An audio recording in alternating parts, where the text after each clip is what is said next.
Mark సువార్త 8వ అధ్యాయము 27వ వచనం నుండి 30వ వచనం వరకు. Mark chapter 8 versus 27 through 30. యేసు తన శిష్యులతో ఫిలిప్పుదైన కైసరియతో చేరిన గ్రామములకు బయలుదేరెను. మార్గములో నుండగా నేను ఎవడనని జనులు చెప్పుచున్నారని తన శిష్యులను అడిగాను.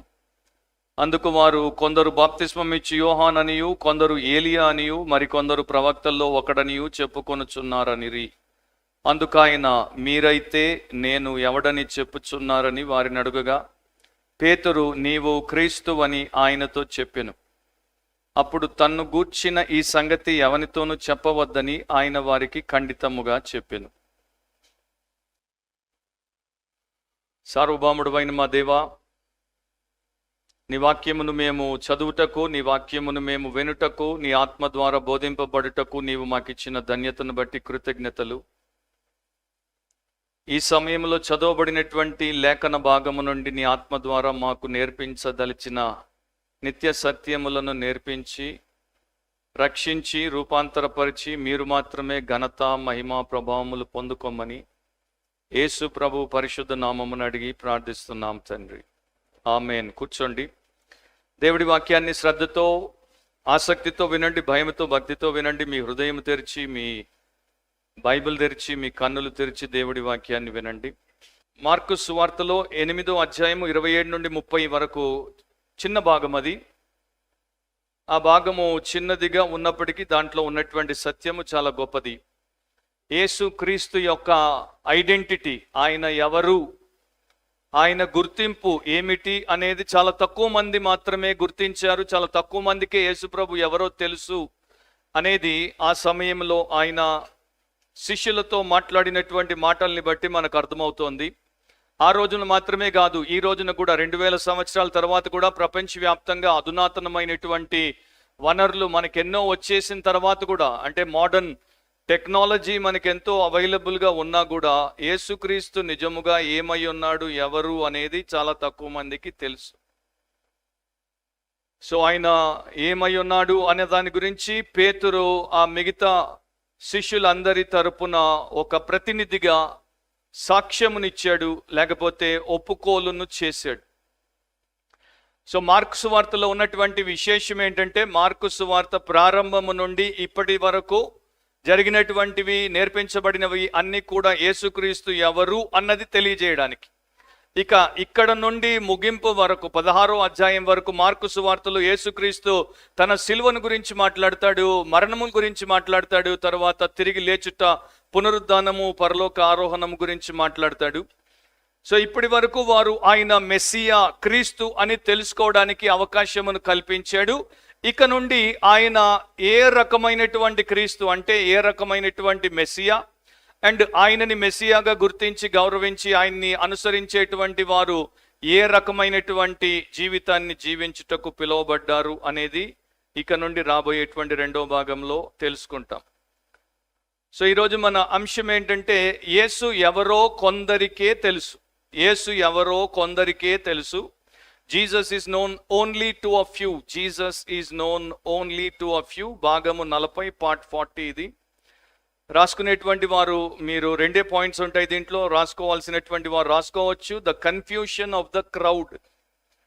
27, 28 వచనాల్లో the confusion of the crowd, జన సమూహములో ఉన్న గందరగోళం. 27వ వచనం మొదటి భాగాన్ని చూస్తే, యేసు తన శిష్యులతో ఫిలిప్పుదైన కైసరియతో చేరిన గ్రామములకు బయలుదేరెను. సో గత పాఠంలో మనం చూసాము, బేత్సయిదాలో ఆయన ఒక గుడ్డివాణ్ణి స్వస్థపరిచాడు.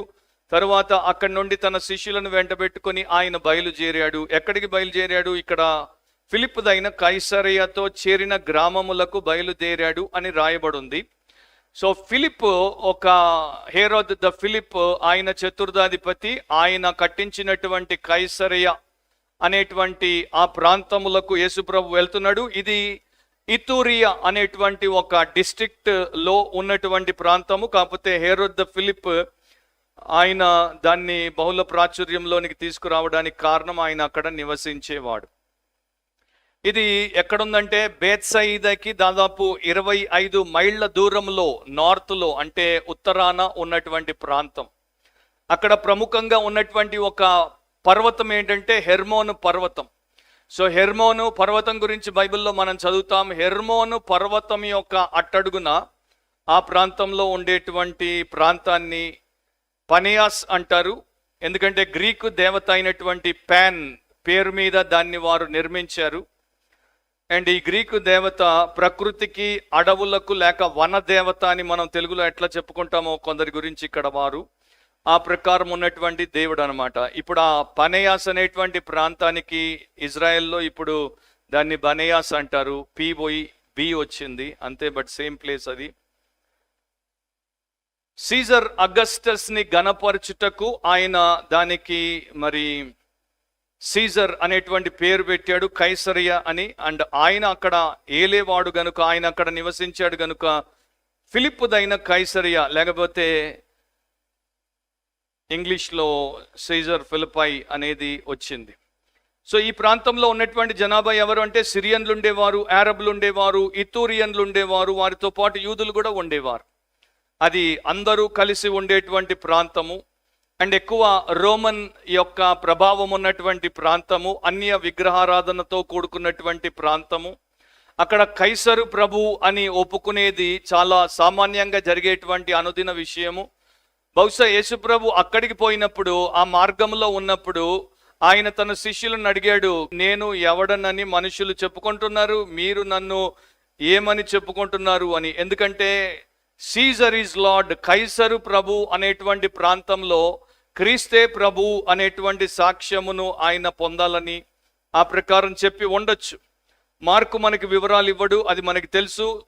ఆ ప్రాంతం ఎందుకు పోయాడో మనకి ఏమీ వివరము ఇవ్వబడలేదు. బహుశా జన సమూహాల నుండి దూరంగా అండ్ ఆయన శత్రువుల నుండి దూరంగా తన శిష్యులకు చాలా బలమైనటువంటి రాబోయేటువంటి దినాల్లో వారిని సిద్ధపరచడానికి అవసరమైన ఆత్మీయ పాఠము నేర్పించడానికి తీసుకొని పోయి ఉంటాడు.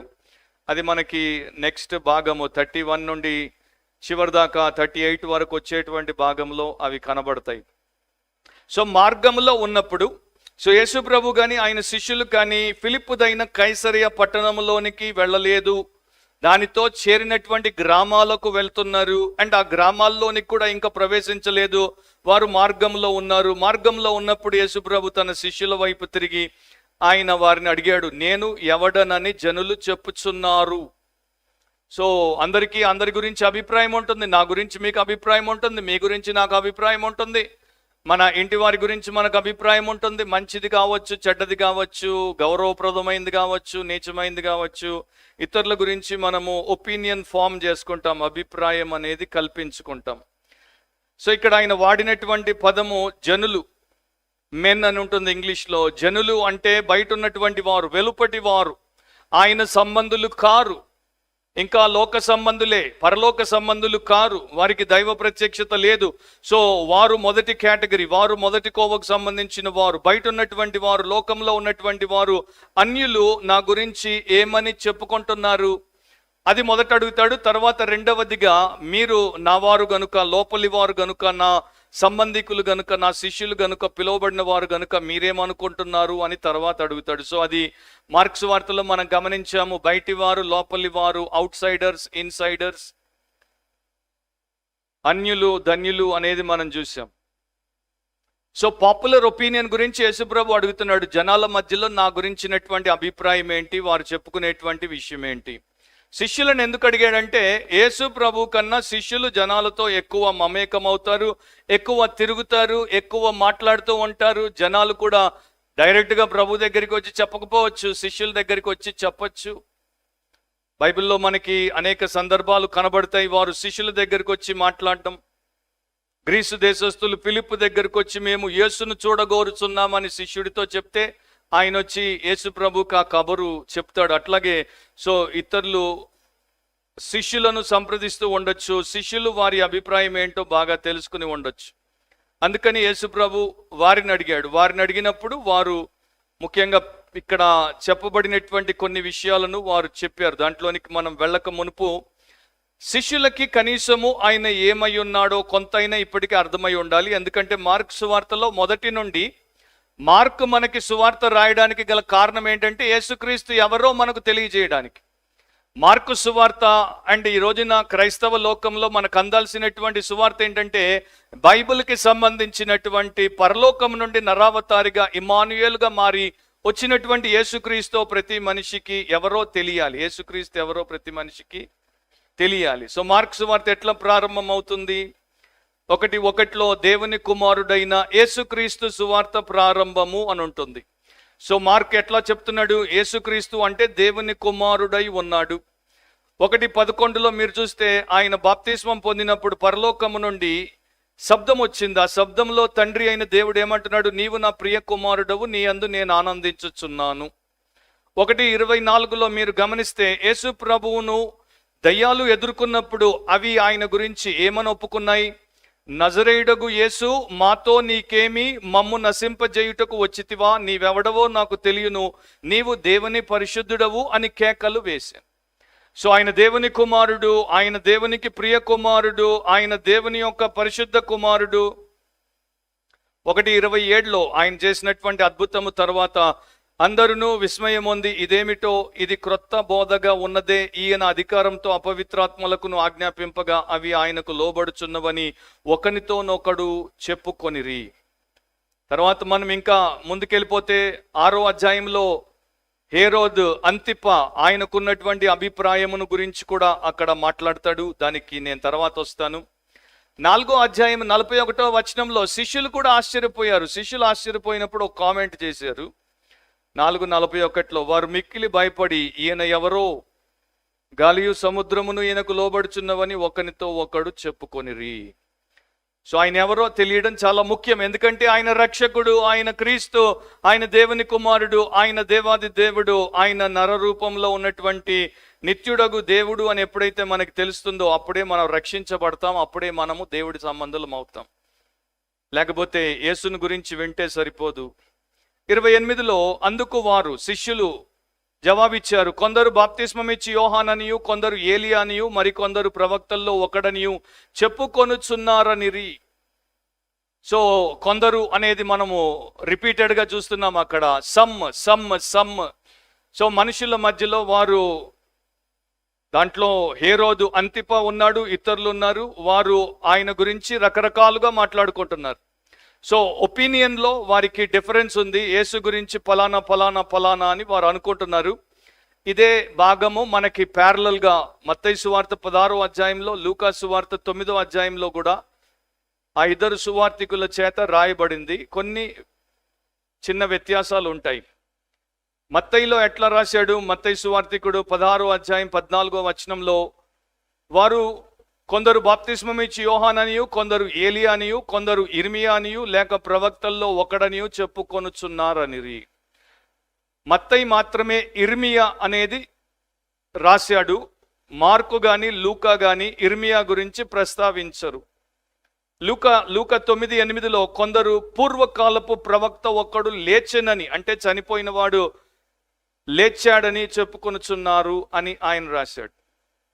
సో మత్తయిలో యేసుప్రభు ఏం చెప్తాడంటే, రక్తమాంసములు ఈ సత్యమును నీకు బయలుపరచలేదు అని పేతురికి ఎట్లా ఆయన చెప్పి అతన్ని ధన్యుడు అని అంటాడో, ఇక్కడ మనం గమనిస్తే ఈ మనుషులు వీరందరూ కూడా దేవుడి సంబంధులు కారు, దైవ ప్రత్యక్షత లేదు కనుక వారు యేసును గౌరవించాలని ప్రవక్తలతో ఆయన్ని పోల్చారు. పేతురికి మాత్రము పరలోకమందున్నటువంటి తండ్రి బయలుపరిచాడు గనుక సత్యం అనేది తెలిసి వచ్చింది.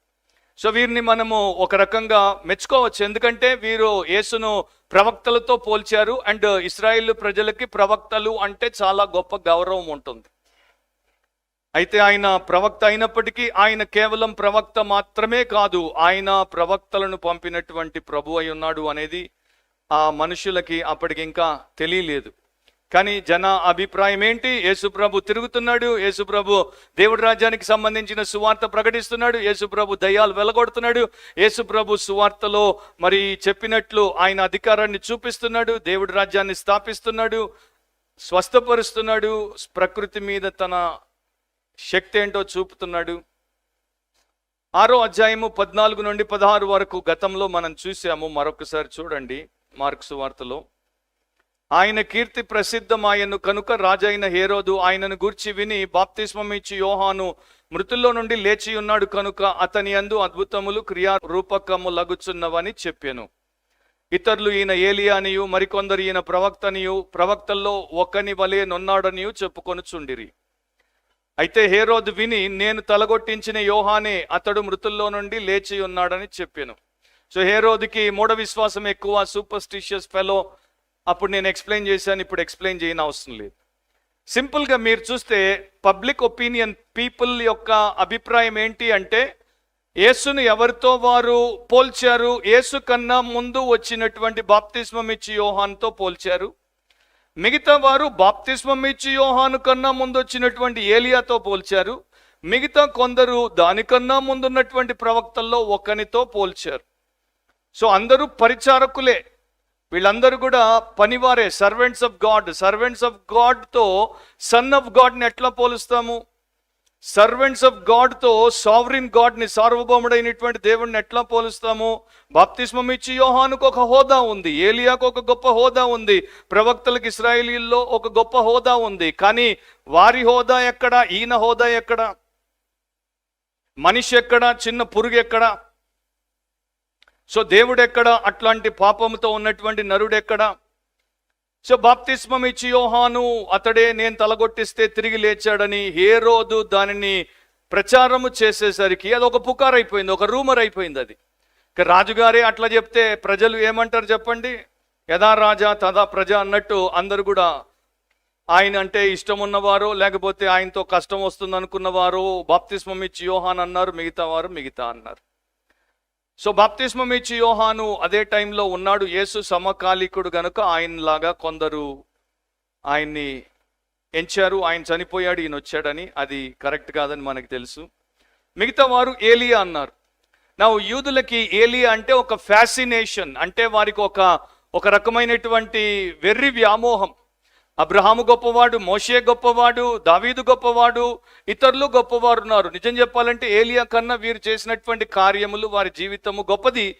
కానీ ఏలియా ఎందుకు వీరికి స్పెషల్ ఫ్యాసినేషన్ అంటే ఒకదాన్ని బట్టి ఏలియా అంటే వీరికి ప్రత్యేక అభిమానం ఉంది. 2వ రాజులు 2వ అధ్యాయం 11వ వచనం. 2 Kings chapter 2 verse 11. 2వ రాజులు 2వ అధ్యాయం 11వ వచనం. వారు ఇంకా వెళ్ళుచు మాట్లాడుచుండగా ఇదిగో అగ్ని రథమును అగ్ని గుర్రములను కనబడి వీరిద్దరిని వేరు చేసెను. అప్పుడు ఏలియా సుడిగాలి చేత ఆకాశమునకు ఆరోహణమాయెను. సో ఏలియా ఆ చనిపోని ఇద్దరిలో ఒకడు చనిపోకుండా అగ్ని రథములతో పరలోకానికి తీసుకుపోబడ్డాడు. దేవుడికి ప్రత్యేకముగా అతడు మరి ఉపయోగపడ్డాడు అన్న దాన్ని బట్టి తిరిగి అతన్ని దేవుడు పంపిస్తాడు. మలాకి 4, మలాకి 3 ప్రకారం అని చెప్పి వారు ఏలియాకి ప్రత్యేక స్థానాన్ని ఇచ్చారు. ఇంకా పేరు లేనటువంటి ఒక ప్రవక్త అని వారు చెప్పారు. బాప్తిస్మం ఇచ్చి యోహాను, లేకపోతే ఏలియా, లేకపోతే ప్రవక్తల్లో ఒకడు. ఈ ప్రవక్తల్లో ఒకడు ఎవరై ఉండొచ్చు? యూదుల మధ్యలో అత్యధికులకు ఉన్నటువంటి ఆలోచన ఏంటంటే ద్వితీయోపదేశకాండం 18:16 ప్రకారము, డ్యూటరానమీ 18:16 ప్రకారము, ద్వితీయోపదేశకాండం 18వ అధ్యాయం 16వ వచనం ప్రకారం, నీ దేవుడైన యెహోవా నీ మధ్యను నా వంటి ప్రవక్తను నీ సహోదరులలో నీ కొరకు పుట్టించును, ఆయన మాట నీవు వినవలెను. సో ఈయన మోషే వంటి ఒక ప్రవక్త చివరి దినాల్లో పుడతాడని ఆయనే చెప్పాడు కదా, వస్తాడని చెప్పాడు కదా. సో యేసుక్రీస్తు ఒక ఎస్కెటలాజికల్ ప్రాఫిట్ అయి ఉంటాడు, అంటే last days profit, end times profit అయి ఉంటాడు అని వారు అభిప్రాయపడ్డారు. సో మొత్తానికి ఏం చెప్పినా కూడా, ఏ పేరు తీసుకున్నా కూడా జీసస్ ఈజ్ అ ప్రాఫిట్ అంటున్నారు. Jesus is a prophet. మార్కులో మనకి తెలుసు ప్రవక్త తన స్వదేశములో అని యేసు ప్రభు చెప్పాడు. కానీ యేసు ప్రాఫిట్ కన్నా గొప్పవాడు అనేది వారు గుర్తించలేదు, అది సగము సత్యము అనేది వారు గుర్తించలేదు.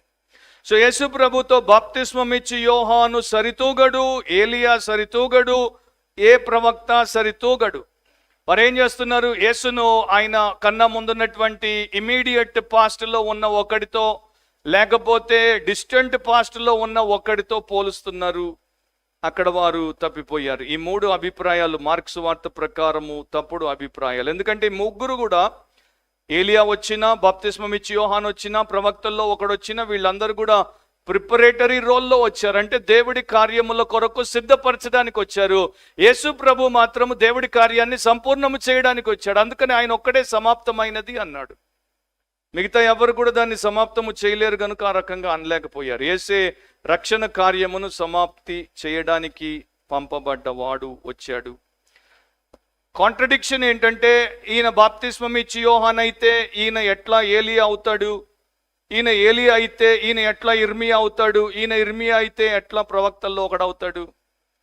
సో ఆ ప్రకారం కూడా అది సరికాదు. సో యేసు యోహాను కాదు, యేసు ఏలియా కాదు, యేసు ప్రవక్తల్లో ఒకడు కాదు, లేకపోతే పరిసయ్యులు శాస్త్రులు అన్నట్టు యేసు బయల్జబూలునకు అధిపతి, లేకపోతే ఆయన్ని బయల్జబూలు అన్నారు కదా, అది కానే కాదు. సో దీన్ని బట్టి ప్రియులారా, యేసు ప్రభు ఎవరో వారికి తెలియదు, తండ్రి అయినటువంటి దేవుడు ఎవరో వారికి తెలియదు, యేసులో ఉన్నటువంటి వ్యక్తిత్వం ఏంటో తెలియదు, యేసు యొక్క విమోచన కార్యం ఏంటో వారికి తెలియదు. ఆయన ఆత్మీయుడు, వారు శరీర సంబంధులై ఉన్నారు.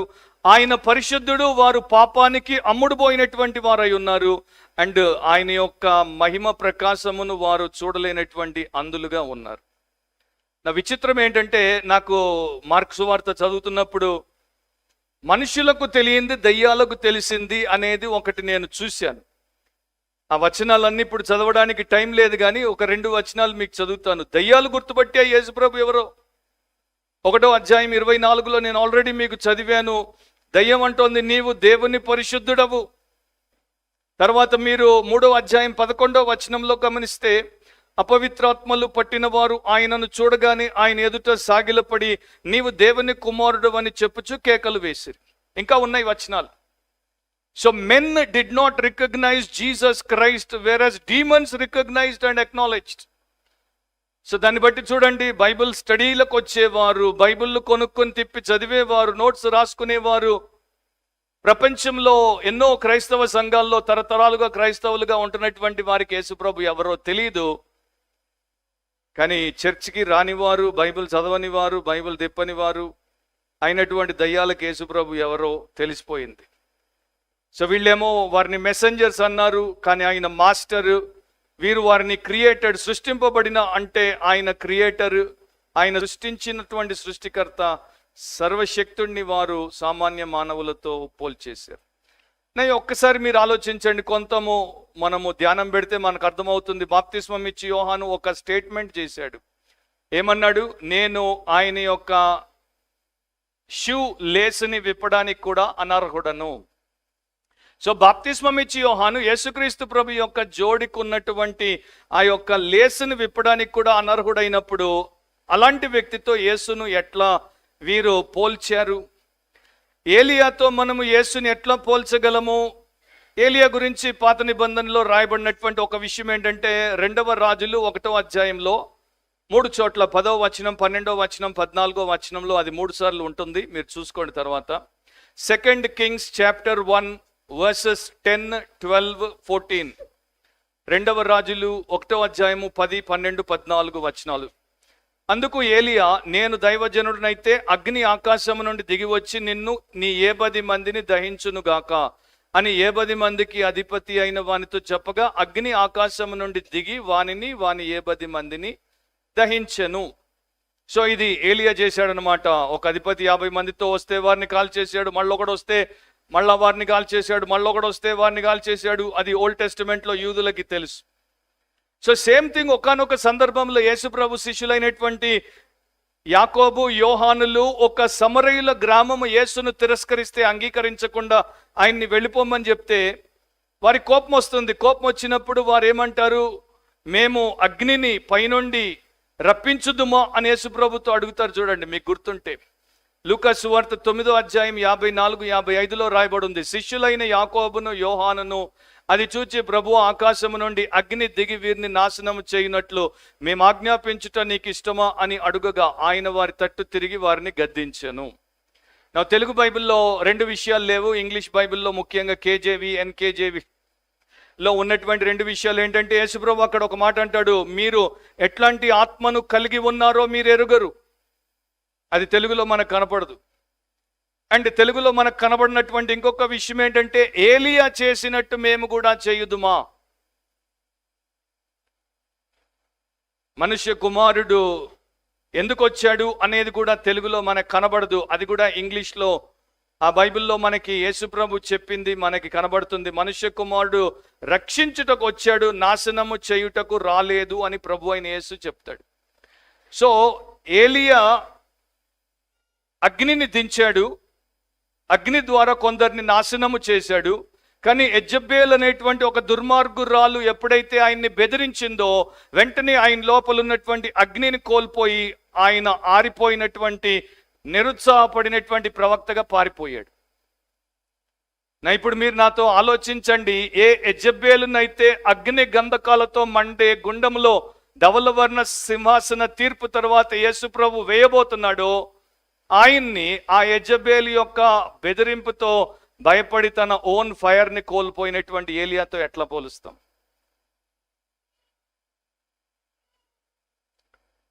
సో వీళ్ళు ఆయన్ని మరియ గనపరిచినట్టు గనపరచలేదు. మరియ నా ప్రాణము ప్రభువును గనపరచుచున్నది, నా ఆత్మ నా రక్షకుడైన దేవుని యందు ఆనందించెను అన్న సాక్ష్యము ఎవరైతే ఆయన బాప్తిస్మం ఇచ్చి యోహాను, ఆయన ఏలియా, ఆయన ఈయన ప్రవక్తల్లో ఒకడని చెప్పారో వారికి లేదా అనుభవం. 2006 సంవత్సరంలో జ్యూస్ ఫర్ జీసస్ అంటే యేసు కొరకు యూదులు అనేటువంటి ఒక పరిచర్య ఉంది, అమెరికాలో ప్రారంభించారు, అనేక చోట్ల అది జరుగుతుంది. సో 2006 సంవత్సరంలో దానికి సంబంధించినటువంటి 200 మిషనరీలు న్యూయార్క్ సిటీలో వీధుల్లోనికి వచ్చారు. ఎందుకంటే ఇస్రాయేల్ దేశం తర్వాత న్యూయార్క్లో అత్యధికులు యూదులు ఉంటారు.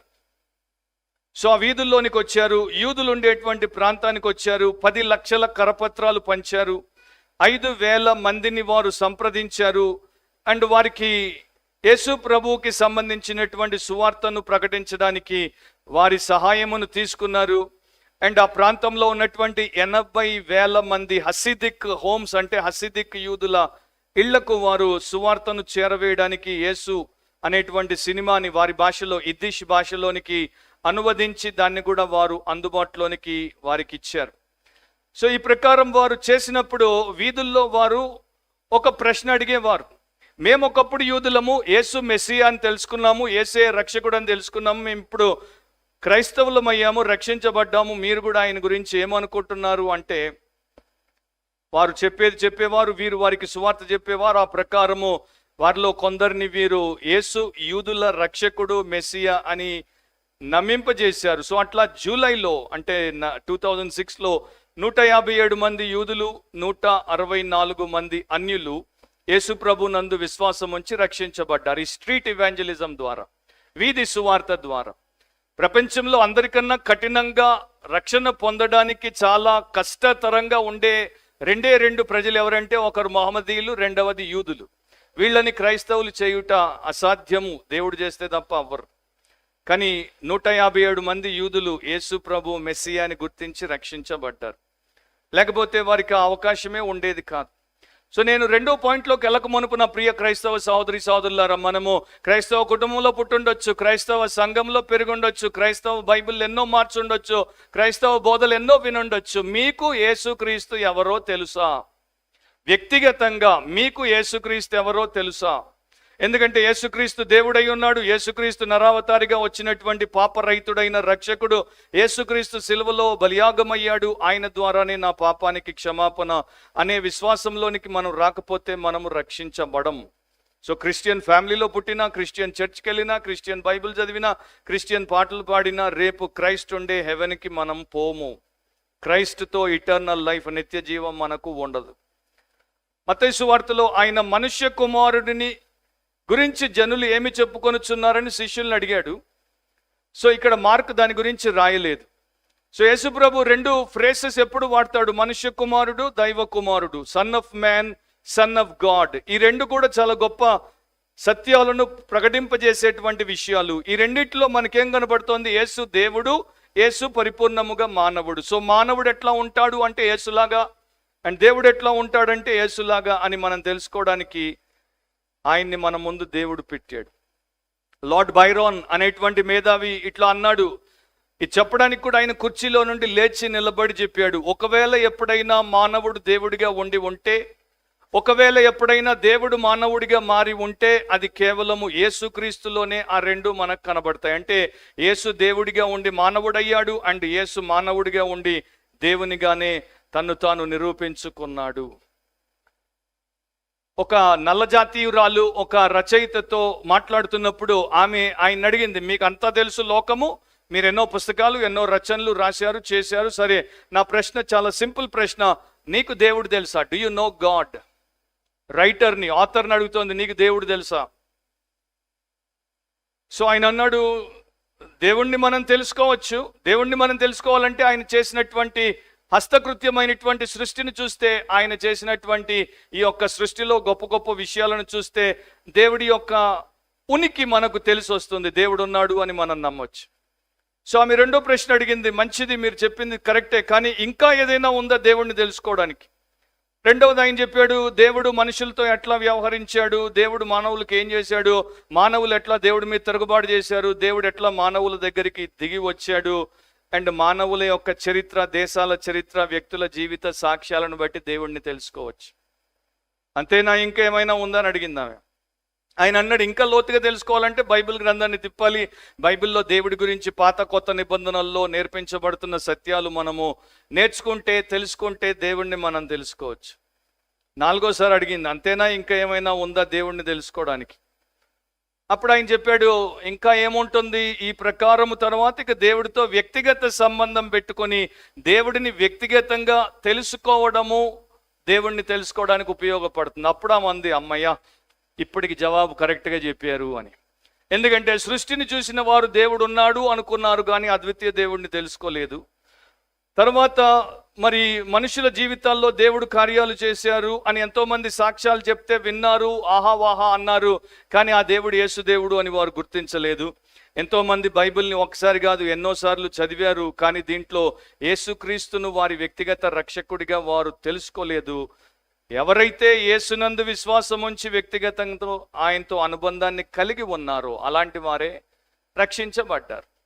అలాంటి వారికే ఆయన దేవుడు అనేది మనకి తెలుస్తోంది. సో జన సమూహాలు విస్తృతంగా ఆయన వెంట వెళ్ళారు, వచ్చారు, ఆయనతో ఉన్నారు, తిన్నారు, కానీ తర్వాత వాళ్ళందరూ పరలోక రాజ్యంలోనికి చేర్చబడలేదు. సెకండ్ పాయింట్ రాసుకోండి, the confession of the called. The confession of the called. పిలువబడిన వారి ఒప్పుకోలు, పిలువబడిన వారి ఒప్పుకోలు 29-30 వచనాలు. అందుకు ఆయన, మీరైతే నేను ఎవడని చెప్పుచున్నారని వారిని అడగగా, పేతురు నీవు క్రీస్తు అని ఆయనతో చెప్పాను. 29వ వచనం. నా తెలుగులో మీరైతే అని ఉంది, ఆయన వాడిన గ్రీకు పదము ఎంఫెటిక్ గా ఉంటుంది, యు అనేది. మరి మీ సంగతి ఏంటి, మీరు నా గురించి ఏమని చెప్పుకుంటున్నారు? సో ఆయన యాక్చువల్గా శిష్యులను ఇక్కడ ప్రిపేర్ చేస్తున్నాడు. మొదట బయటి వారి సంగతి అడిగాడు, ఇప్పుడు లోపటి వారి సంగతిని అడగడానికి వారి సంగతి సరే అర్థమైపోయింది, కానీ మీరైతే మీ సంగతి ఏంటి, ఇప్పుడు మీరు నా గురించి ఏమని చెప్పుకొనుచున్నారు? సో పేతురు అందరి తరపున వెంటనే ప్రతినిధిగా జవాబు ఇచ్చేశాడు, నీవు క్రీస్తువు. గ్రీక్లో హా క్రిస్తోస్ అని ఉంటుంది, అది హీబ్రూలో హా మసీహా, అనాయింటెడ్ వన్, అభిషేకించబడిన వాడు. తెలుగు బైబిల్లో మీకు అక్కడ అభిషిక్తుడు అని రాయబడి ఉంటుంది. మత్తయి 16:16లో సీమోను పేతురు, నీవు సజీవుడవగు దేవుని కుమారుడవైన క్రీస్తు అని చెప్పాను. అక్కడ రెండు చెప్పాడు, మార్కు మాత్రము కేవలం ఒకదాన్ని మాత్రమే వినియోగించాడు, క్రీస్తు అన్నది వినియోగించాడు.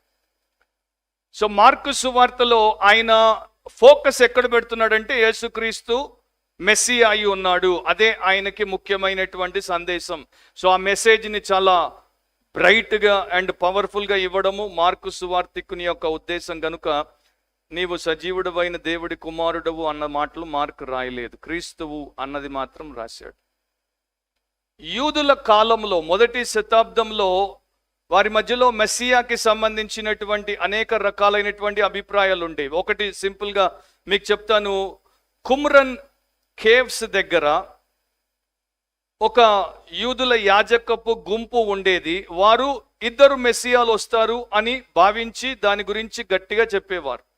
సో వారి ఆలోచన లేకపోతే వారి యొక్క విశ్వాసం ప్రకారము ఒక రాయల్ మెస్సియా, దావీదు కుమారుడిగా వచ్చేటువంటి వాడు రాజగు మెస్సియా, రెండవవాడు ప్రీస్ట్లీ మెస్సయ్య, అహరోను యాజకత్వము నుండి వచ్చేటువంటి వాడు యాజకుడైన మెస్సియా.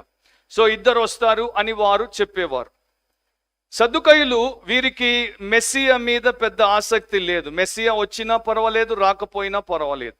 ఎందుకంటే సద్దుకయ్యులకి ఈ యొక్క రాజ్యములో, రోమా సామ్రాజ్యంలో ఒక స్థానం ఉంది, వారికి నాయకత్వం ఉంది, వారు దాంతో సరిపెట్టుకున్నారు. వారికి ప్రత్యేక ఆసక్తి లేదు. కానీ ఎక్కువ మంది జనాలకి ఉన్నటువంటి ఆలోచన, విశ్వాసం ఏంటంటే దావీదు వంశము నుండి ఒక మెస్సియా వస్తాడు, ఒక రాజు వస్తాడు, బలాఢ్యుడు వస్తాడు, ఆయన దేశాన్ని స్వతంత్రపరుస్తాడు, ఇశ్రాయేలు శత్రువులను చితకదొక్కుతాడు, రోమన్ల పీడ నుండి ఆయన మమ్మల్ని విడిపిస్తాడు, యెరూషలేములో తిరిగి నీతి న్యాయములు స్థాపించి రాజ్యమును ఏర్పాటు చేస్తాడు.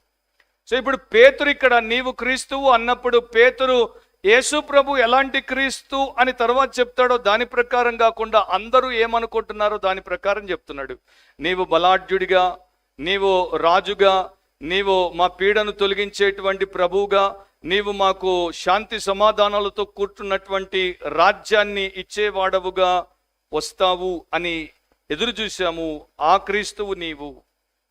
తర్వాత మనకు అర్థమవుతుంది యేసు ఆ క్రీస్తు కాదని. ఇక్కడ ఈ మెసేజ్కి ప్రస్తుతం మన చుట్టూ ఉన్నటువంటి ప్రాస్పెరిటీకి ఒక లింక్ ఉంది. అదేంటంటే నీవు మమ్మల్ని దీవించు వాడవుగా, నీవు మమ్మల్ని స్వస్థపరచు వాడవుగా, నీవు మా సమస్యల్ని తీర్చు వాడవుగా, ఆపదల మొక్కల వాడవుగా, మాకు సహాయపడు వాడవుగా ఉన్నావు అని ఎవరైతే అనుకుంటున్నారో యేసు ఆ యేసు కాడని మనకి అర్థమైపోతుంది. మత్తయి సువార్త 16వ అధ్యాయం 17వ వచనంలో అందుకు యేసు, సీమోను బర్యోనా, నీవు ధన్యుడవు, పరలోకమందున్న నా తండ్రి ఈ సంగతి నీకు బయలుపరచనే కాని నరులు లేక రక్త మాంసములు అని ఉంటుంది ఇంగ్లీష్లో, ఫ్లెష్ అండ్ బ్లడ్ అని, నీకు బయలుపరచలేదు. సో యేసు సీమోను పేతురుని ధన్యుడు అంటున్నాడు. ఎందుకంటే సీమోను పేతురుకి సత్యము స్పష్టంగా తెలియదు. పోయిన వారం నేను చెప్పినట్టు వారు ఆ యొక్క గుడ్డివాడిని తీసుకుని యేసుప్రభు ముందు నిలబెడితే యేసుప్రభు గుడ్డివాడిని స్వస్థపరిచినప్పుడు మొదట వాడికి స్పష్టంగా కనపడలేదు, తర్వాతే వాడికి స్పష్టంగా కనపడింది. అట్లాగే పేతురుకి ఇప్పుడు ఆయన క్రీస్తు అని తెలుసు, కానీ ఎలాంటి క్రీస్తు ఇంకా తెలియదు. కాకపోతే క్రీస్తు అన్న సత్యము పేతురుకి దేవుడు బయలుపరిచాడు కనుక దాన్ని బట్టి దేవుడు యేసుప్రభు అతన్ని ధన్యుడు అంటున్నాడు. సో ఈ సత్యము రక్తమాంసముల ద్వారా మనకు బయలుపరచబడదు, ఇది దేవుడి ద్వారానే మనకు బయలుపరచబడాల్సిన సత్యం. అందుకనే మనము సంఘముగా కూడుకున్నప్పుడు, లేకపోతే వాక్యం వినడానికి మనము సమకూడి వచ్చినప్పుడు దేవుడి మాట వినడానికి మనము పరిపూర్ణమైనటువంటి ఆసక్తి పరులముగా ఉండాలి. ఎందుకంటే దేవుడి మాట మనకు ప్రత్యక్షతనిస్తోంది, అంటే దేవుడి మాట ద్వారానే మనము మేలు పొందుతాం. కానీ చాలాసార్లు సాతాను ఏం చేస్తాడంటే దేవుడి మాట మనం వినకుండా మనల్ని డిస్ట్రాక్ట్ చేస్తాడు. సో నా ప్రియ సహోదరి సహోదరులారా, మీకు యేసు ఎవరో వ్యక్తిగతముగా తెలుసా? మీరు యేసు ప్రభువుని పర్సనల్గా డిస్కవర్ చేశారా? సేవియర్, రిడీమర్, లార్డ్, గాడ్ అని. పబ్లిక్ డిస్కోర్స్లో అంటే జనాల మధ్యలో ఆయన గురించి ఏమి చెప్పుకుంటున్నారు, ఏమి చెప్తున్నారు అన్నది కాదు ముఖ్యం. యేసు ప్రభు మీకు పర్సనల్గా తెలుసా? నేను నా వ్యక్తిగత జీవితం గురించి చెప్తే, నేను 10th క్లాస్ చదువుతున్నప్పుడు నేను మా స్వంత బంధువుల ఊరికి వెళ్ళినప్పుడు అక్కడ నాకు తెలియకుండా మరి కొంతమందికి ఆయన పాస్టర్ గారు బాప్తిస్మం ఇస్తున్నారు, నన్ను తీసుకెళ్ళి వీరితో పాటు నువ్వు కూడా బాప్తిస్మం తీసుకోవచ్చు అంటే బాప్టిజం స్పెల్లింగ్ ఏంటో కూడా నాకు తెలియదు. అప్పుడు తుంగభద్ర నదిలో వారిని ముంచి నన్ను కూడా ముంచేశాడు. నాకు యేసు మెస్సియా అని తెలియదు, బాప్తిస్మం స్పెల్లింగ్ తెలియదు, ఆయన ఏం చేస్తున్నాడో తెలియదు. 10th క్లాస్ చదువుతున్నాను, యవనస్తుడిని తీసుకెళ్లి ముంచేశాడు. దాని తర్వాత నేను మరి కొన్ని సంవత్సరాలకి యేసుక్రీస్తు ప్రభువును తెలుసుకొని రక్షించబడ్డాను. అప్పుడు మా ఇంట్లో యేసు ప్రభు యొక్క ఫోటో మా అమ్మమ్మ తెచ్చి పెట్టింది, శిలువ మీద వ్రేలాడుతున్నటువంటి యేసు. ఆయన్ని చూస్తే అబ్బో ఈయనకి అందరికన్నా ఎక్కువ కనికరము, త్యాగం ఉన్నాయి అనుకున్నాను, అందరిలో ఒకడు అనుకున్నాను. కానీ ఈయనే రక్షకుడు అని నేను తెలుసుకోలేదు. సో మా అమ్మమ్మ ద్వారా ఇతరులు చెప్పిన మాటలు విన్నప్పుడు యేసు గురించి కొన్ని అవగాహనలు ఉండేవి, కానీ యేసు నా దేవుడు, నా రక్షకుడు, నా సృష్టికర్త, నా ప్రాణ విమోచకుడు అని నాకు తెలియదు. తర్వాత 90లో నేను ఆ గుడ్ ఫ్రైడే సర్వీస్లో ఆయన గురించి తెలుసుకుని రక్షణ పొందాను, ఆయన్ని వ్యక్తిగతంగా తెలుసుకున్నాను. సో మనకి జీసస్ ఫస్ట్ హ్యాండ్గా తెలవాలి, సెకండ్ హ్యాండ్గా తెలవకూడదు. చాలా మందికి మనలో అలవాటు ఉంది, సెకండ్ హ్యాండ్ బుక్స్ కొంటాము, సెకండ్ హ్యాండ్ బైక్స్ కొంటాము, సెకండ్ హ్యాండ్ గూడ్స్ కొంటాము. సెకండ్ హ్యాండ్ గాడ్ ఉండడు, గాడ్ ఈజ్ ఫస్ట్ హ్యాండ్. అందుకనే ఆయనను మనము తెలుసుకున్నప్పుడు మనము ఆయన వారం అవుతాము, తెలుసుకోకపోతే మనము ఆయన వారము కాము. సో మీరు యేసును గురించి ఏమనుకుంటున్నారు, మీకు వ్యక్తిగతంగా యేసు ఏమై ఉన్నాడు అన్నది చాలా ముఖ్యం. ఒకసారి ఒక బ్యాప్టిస్ట్ ఒక మెథడిస్ట్ ఇద్దరు కలుసుకున్నారు. సో బ్యాప్టిస్ట్ మెథడిస్ట్తో చెప్తున్నాడు, నీ మెథడిస్ట్ చర్చ్ కన్నా నా బ్యాప్టిస్ట్ చర్చ్ మంచిది, నా బ్యాప్టిస్ట్ చర్చ్కి నీవు వస్తే నీవు ఆత్మీయంగా ఎదుగుతావు, మేలు పొందుతావు అని చెప్పినప్పుడు మెథడిస్ట్ అన్నాడు, అట్లా వస్తాను, మా అమ్మ మెథడిస్టు, మా నాన్న మెథడిస్టు, అటు తాత మెథడిస్టు, ఇటు అవ్వ మెథడిస్టు, వారిద్దరి జేజమ్మ మెథడిస్టు, దానిపైన జే నాన్న మెథడిస్టు, నేను ఎట్లా వస్తాను? సో బ్యాప్టిస్టులు ఏమనుకోకండి, బ్యాప్టిస్టులు మెథడిస్టులు నేను మ్యాగజైన్లో చదివిందే చెప్తున్నాను, నేను రాసింది కాదు. సో ఆ బ్యాప్టిస్ట్ కొంత చొరవ తీసుకొని మెథడిస్ట్తో అన్నాడు, ఏమీ అనుకోవద్దు, జస్ట్ ఆలోచించు. అందుకే చెప్తున్నాను, ఒకవేళ మీ అమ్మ మోరోన్ అయితే, మోరోన్ అన్న ఇంగ్లీష్ పదానికి మొద్దయితే, మొద్దావతారం అయితే, పశుప్రాయురాలవుతే, మీ మొద్దు అనుకుందాం, మీ అమ్మ మొద్దు, మీ నాన్న మొద్దు, మీ తాత మొద్దు, మీ అవ్వ మొద్దు, మీ జేజమ్మ మొద్దు, మీ జే నాన్న మొద్దు, నువ్వు కూడా మొద్దులాగా ఉంటావా అంటే, అమ్మో అయితే బ్యాప్టిస్ట్ని అయిపోతాను అన్నాడు. సో మా తాత బోర్న్, మా తాత బిషప్, లేకపోతే మా అమ్మమ్మ గొప్ప ప్రార్థనా పర్రాలు, ఎప్పుడు మోకాళ్ళ మీదే ఉంటుంది. మరి వంటింట్లో ఎప్పుడు ఉంటుందో, ఎప్పుడు మోకాళ్ళ ఉంటే కొంతమంది ఎట్లా చెప్తారంటే మనకి డౌట్ మీద డౌట్ రాకపోదు. సో నీకు వ్యక్తిగతంగా యేసు ప్రభు తెలుసా, నీవు రక్షించబడ్డావా?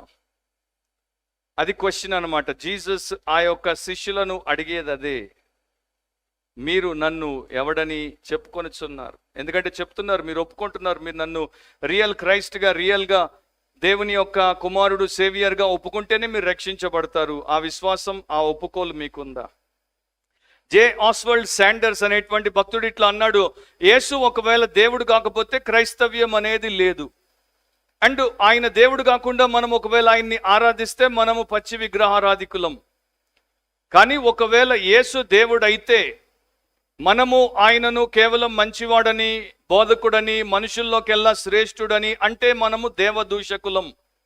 ఇంకా దారుణమైనటువంటి విషయం, ఆయన దేవుడు కాకుండా ఆయన ఒకవేళ దేవుడు అని చెప్పుకుంటే ఆయన దేవద్రోహి అవుతాడు, అండ్ ఆయన మంచివాడిగా కూడా మిగిలి ఉండడు. సో యేసు దేవుడు, యేసు నిజమైనటువంటి రక్షకుడు, యేసు మనల్ని మన పాపముల నుండి విడిపించువాడు అనేది మనకి తెలిసి ఉండుట అవసరం.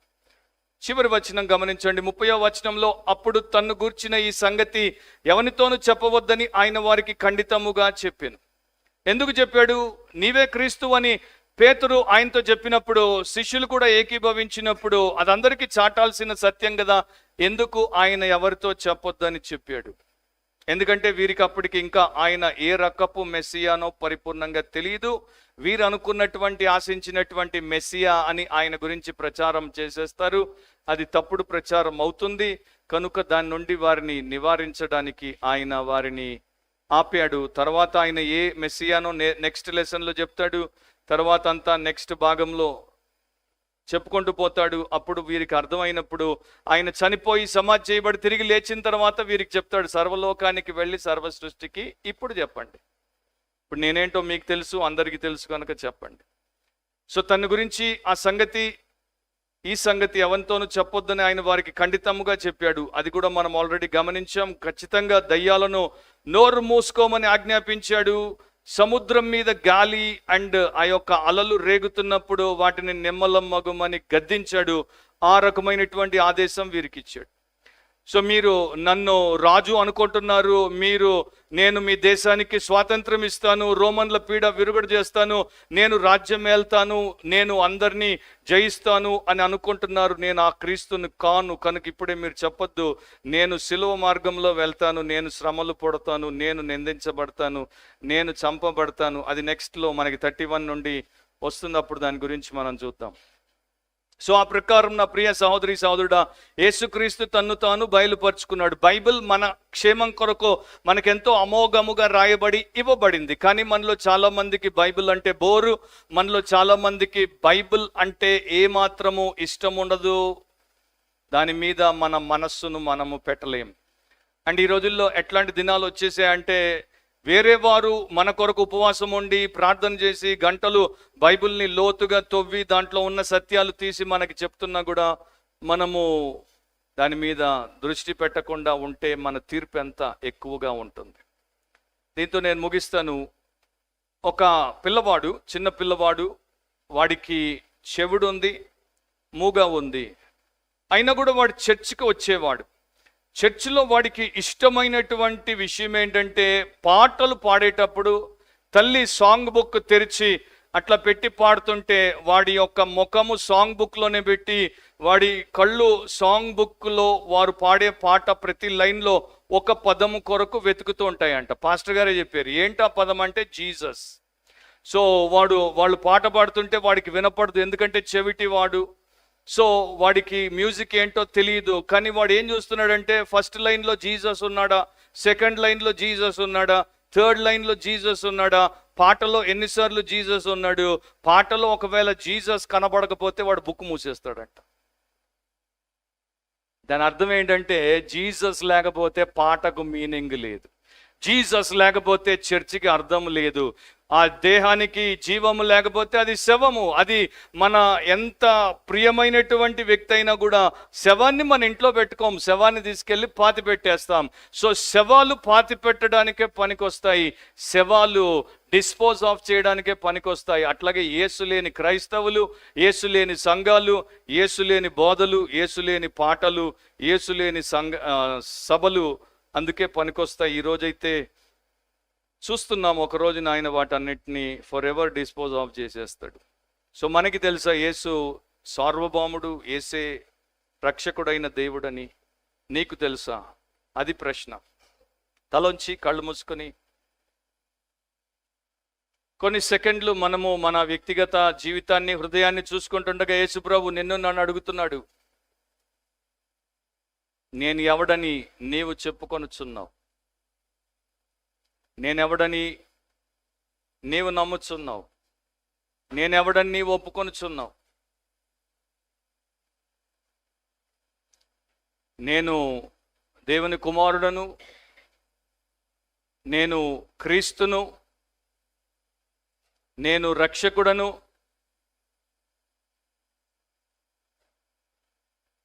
నేను జీవాహారపు రొట్టెను, నేనే మార్గము సత్యము జీవమునై ఉన్నాను, ఎన్నో చెప్పాడు ప్రభు.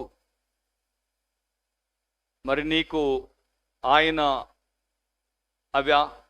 ఆ ప్రకారం యేసు నీలో నీవానిగా ఉన్నాడా? అప్పుడే నీకు క్షేమం, అప్పుడే నీకు పాపక్షమాపణ, ఆత్మరక్షణ. లేకపోతే అందరిలో ఒకరిగా నీవు ఉంటావు, యేసు ఎవరో ఎరుగని వ్యక్తిగా ఉంటావు. ఆ దుస్థితి మనలో ఏ ఒక్కరికి పట్టకూడదు. మనమందరము యేసును పోలి ఉందుముగాక. యేసునందు మాత్రమే విశ్వాసం ఉంచుదుముగాక. యేసు గొప్పతనాన్ని, యేసు నిజ స్వరూపాన్ని ఈరోజు ఉదయము ప్రకటన గ్రంథం 1లో కొంత మనము చూచే ప్రయత్నం చేశాం కదా. అది రక్షించబడి ఇంకా దాంట్లో ఎదుగుతూ చూస్తూ ఆయన్ని మనం ఈ వైపు తెలుసుకుంటే ఆ వైపున ఆయనతో మన జీవితం, నిత్యత్వం అమోఘం, ధన్యం. పరిశుద్ధుడైన మా దేవా, ఈ ఉదయకాల సమయంలో మేము నిన్ను వ్యక్తిగతముగా తెలుసుకోవడానికి, నీ యందు విశ్వాసం ఉంచడానికి, నిన్ను ఆశ్రయించడానికి, నీ ఎదుట మేము మా పాపం ఒప్పుకొని విడిచిపెట్టి క్షమించబడి శుద్ధి చేయబడి నీ రక్తంలో కడుగబడి నీ వారముగా మారడానికి, నీ ఆత్మచేత ముద్రింపబడ్డానికి, నీ వాక్యము చేత పోషింపబడి జీవించుటకు మాకు సహాయం చేయండి. మా మధ్యలో ఏ ఒక్కరూ రక్షణ లేని వారు ఉండకుండా అందరూ రక్షించబడి నీ రాజ్య వారసులుగా మారుటకు కృప చూపించమని, ఈ వాక్యము తర్వాత వినేటువంటి వారికి కూడా మీరు అలాంటి దీవెన దయచేయమని యేసు ప్రభు అత్యున్నత నామమును అడిగి ప్రార్థిస్తున్నాం తండ్రి. ఆమేన్.